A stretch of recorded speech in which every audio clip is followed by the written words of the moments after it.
So, I am here getting ready to head into a meeting. The morning breath has already been taken care of. And,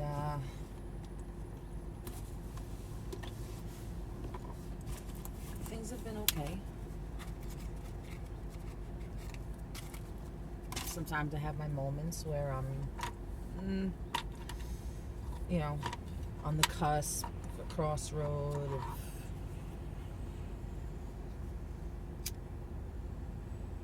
of forgiveness. Well, the two F's. Forgiveness and fuck it. So forgiveness and fuck it. So what does forgiveness entail? Forgiveness entails, and everybody says the same thing. If you're going to forgive, you have to let things go. You have to move on and make the conscious choice to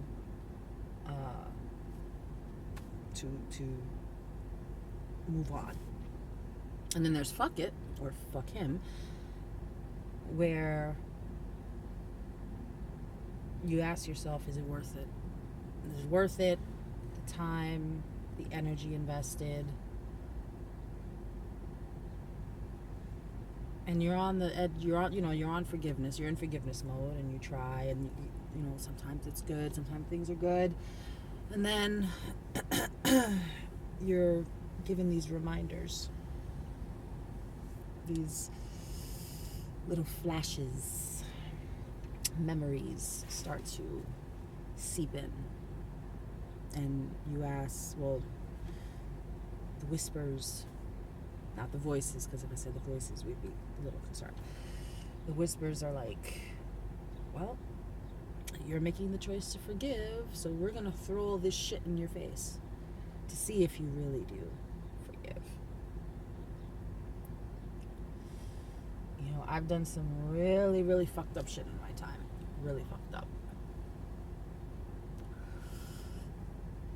And people have forgiven me. People have said, fuck me, fuck them. And I deal with that how I can. It is what it is. And I am constantly going through the gauntlet of the path of forgiveness. People are like, well, what would Jesus do? Well, I don't believe in Jesus. Okay? So I don't know what the fuck he'd do. I know what I'm lying. I don't even know what I am going to do. So when you get these little nuggets in your head and you try to figure out what the best course of action is, and it's huge conflict. But it's a question of, are you the better person? Despite what people say, despite people's opinions, at the end of the day, I have to live with the choices that I make.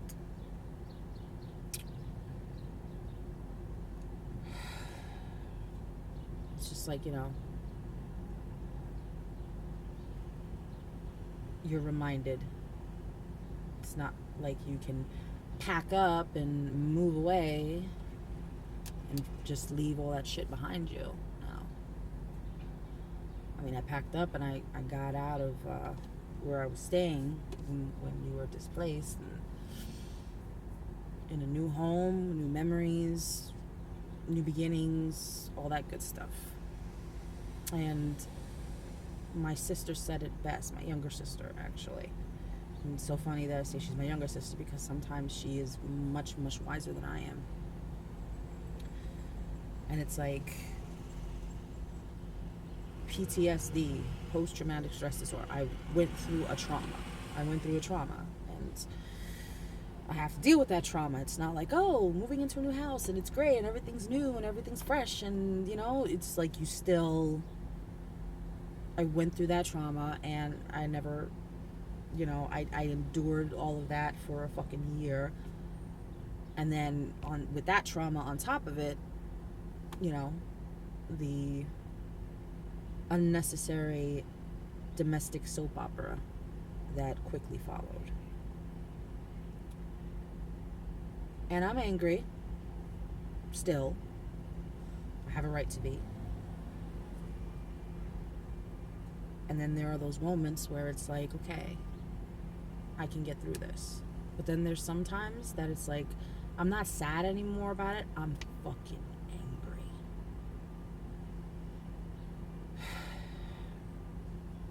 Well, whenever I feel that, I kind of, I meditate and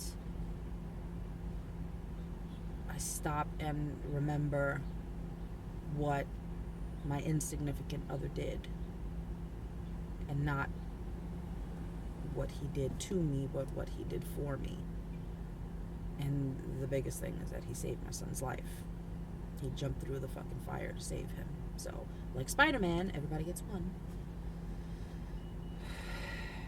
Everybody gets one.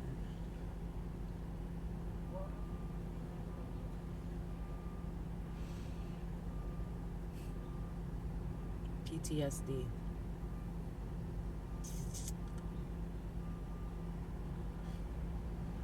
Post-traumatic Sabrina disorder. We'll